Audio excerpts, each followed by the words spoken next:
mau bikin anak kita ini apa-apa di masa depan, tidak, jangan ya, karena ini memang upaya sudah pemerintah sudah begini, sudah setengah mati pemerintah cari vaksin ini dari luar toh. Ya Allah kita ini meskipun kita ini negara keempat yang terbanyak penduduknya, tapi kita itu yang berhasil sukses kita punya vaksinasi. Sekarang ini yang pada penduduk Amerika, Rusia, Brazil itu yang paling tinggi juga kasus kematian COVID-nya. Tapi kita ini ada di peringkat 16 di dunia. Artinya meskipun kita peringkat 4 terbanyak dunia, tapi kita bisa menekan COVID ini karena kesadaran masyarakatnya yang luar biasa di sini. Jadi ini yang kita harus tumbuhkan terus. Ya ada kasus memang ada kasus, baik kasus, tapi nggak bisa kita bahwa karena itu jangan kita mengalami hal yang sama. Ya ini masalah aja juga kan, bukan kita punya itu ya. Ya tidak semua orang harus mati karena COVID. Mati karena divaksin.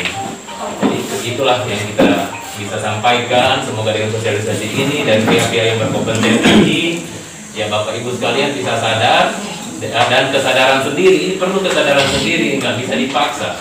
Ya. Termasuk tadi itu anak-anak, bagaimana supaya bisa kayak Pak Babinsa di mana itu Babinsa yang di Kungkuma, nah anaknya sudah divaksin juga kan Babinsa. Bapak sudah Pak? Belum SD ya? Oh baru 3 tahun.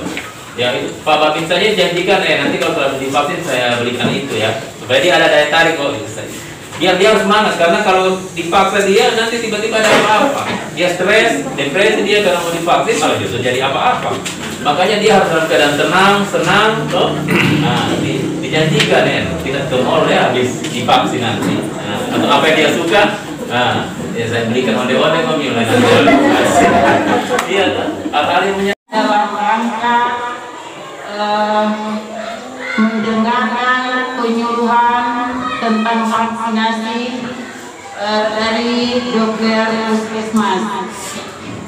Untuk itu, karena pentingnya vaksinasi ini, mari kita dengarkan bersama, kita simak baik-baik seperti apa pentingnya vaksinasi ini bagi anak-anak kita. Dengan menerapnya penyakit corona selama ini, betapa ganasnya. Untuk itu, semua anak dari dewasa sampai anak-anak kita memerlukan vaksinasi demi imunnya tubuh kita semua. Itu sangat penting bagi kita.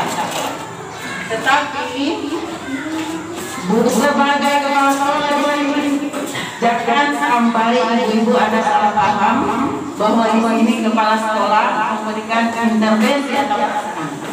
Di sini tidak ada paksaan sedikit pun dari kami, dari pihak sekolah. Bagi ibu-ibu atau bapak-bapak yang anaknya mau diimunisasi, ya kami imunisasi.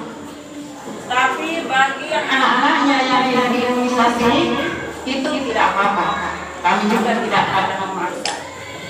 Semua tergantung dari kesadaran kita masing-masing.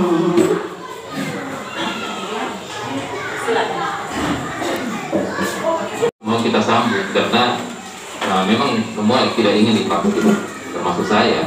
Takut juga saya jarum suntik. Iya kan? Orang dewasa takut jarum suntik, apalagi anak-anak. Iya kan? Tapi kita semangati anak-anak karena anak-anak ini bahaya sekali kan? Karena dia di luar bergaul dengan siapa saja, kemudian datang ke rumah, kemudian dia sudah terjangkit dari luar, menginfeksi yang di dalam rumah, sehingga itu yang harus kita cegah.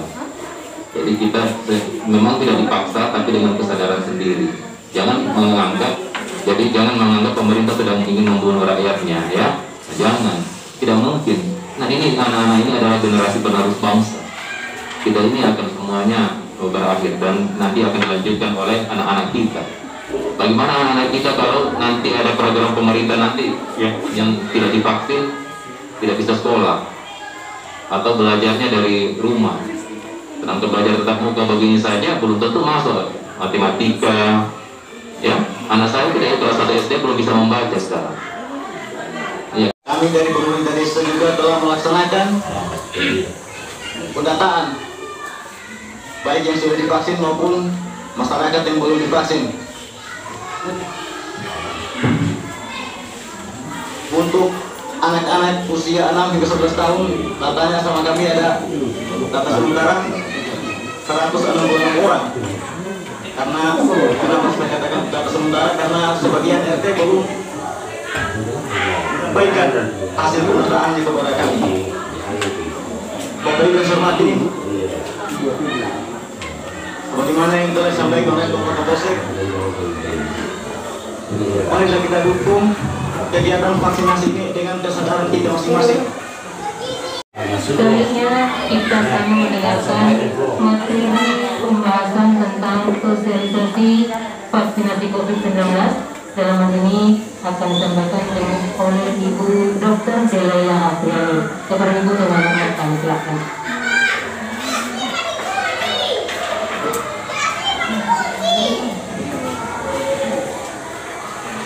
Ya, baik, terima kasih kesempatannya yang diberikan kepada saya. Terima kasih juga Bapak Ibu sudah menyempatkan diri hadir di sini untuk mendengarkan sosialisasi. Mungkin sebelumnya sudah pernah dengar sosialisasi yang untuk dewasa, cuman kali ini kami datang lagi sosialisasinya untuk anak-anak karena memang akhir-akhir ini kasus anak yang meningkat.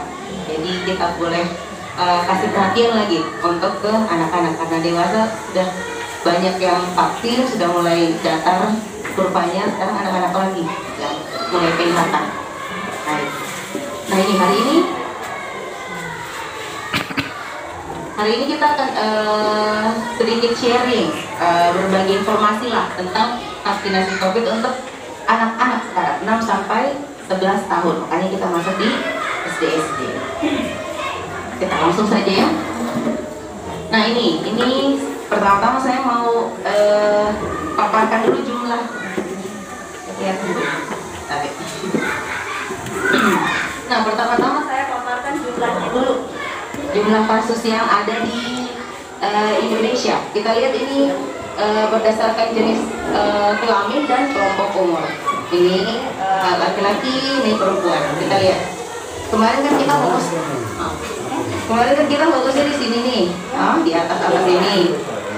Nah ini sekarang lihat untuk usia sekarang ini sudah mulai 6 sampai 17 tahun dia mulai melebar ke sana, ya. Dia hampir sama dengan usia lansia. Kemarin kan lansia juga kita fokus ya, lansia duluan, karena mereka yang lebih rentan. Sekarang kita lebih ke anak lagi, karena memang sekarang nyatanya kasus di anak itu sudah mulai meningkat dibanding sebelumnya. Oke. Nah, ini mungkin sudah berkali-kali sudah ada yang bosan malah. Vaksinasi, imunisasi itu apa ya? Itu meningkatkan kekebalan seseorang secara aktif, ya. Ada aktif, ada pasif. Pasif itu ya itu dibiarkan dia ada sendiri tanpa kita vaksin, tanpa melakukan tindakan bantuan. Nah, kalau dilakukan peningkatan kekebalan tubuh secara aktif ya ini salah satu caranya kita lakukan vaksinasi, imunisasi untuk meningkatkan kekebalannya. Tujuannya ya iya untuk mencegah penyakit tertentu terinfeksi atau mencegah keparahan kalau sudah terinfeksi. Sama, prinsipnya sama seperti orang dewasa. Anak-anak ini sama prinsipnya. Tujuannya juga sama. Nah, ini kenapa anak-anak perlu divaksin? Karena lihat, kasus COVID anak di Indonesia itu meningkat. Di Jakarta sana malah sudah kalau di screening lebih banyak anak-anak kena. Yang kasus baru muncul. Nah, 1 dari 8 orang yang tertular, 1 dari 8. Jadi kalau ada 80 orang yang tertular, 10-nya anak-anak. Kalau ada 800 orang yang tertular, 80-nya anak-anak. Jadi ini sudah ada nilai pastinya, 1 dari 8 yang tertular kasus baru itu anak-anak. Nah, anak-anak juga berpotensi mengalami long COVID. Long COVID itu apa? Gejala COVID atau gangguan penyakit COVID yang berkepanjangan, yang harusnya 2 minggu hilang. Jadi kalau anak-anak dia berpotensi lebih panjang durasi sakitnya. Karena apa? Imunitas anak-anak belum sebagus kita yang sudah dewasa. Anak-anak itu imunnya belum terbentuk sempurna. Jadi lebih rentan. Sedangkan kita yang dewasa sudah terbentuk rentan, apalagi anak-anak ya. Terus nah anak-anak ini lebih rentan varian Delta. Sekarang kan lagi viral ini Delta sama Omicron. Itu yang anak-anak lebih rentan terhadap itu. Terus jadi sumber penularan juga untuk orang dewasa. Bayangkan kita dalam satu rumah sudah vaksin, anak-anak belum. Anak-anak itu yang terinfeksi, mau tidak mau kita satu rumah akan sama dia. Dan mungkin dia sudah urus sendiri kan? Pasti dia diurus, pasti dia dipegang, pasti dia di take over sama keluarganya. Ini bisa jadi sumber penularan juga untuk orang dewasa.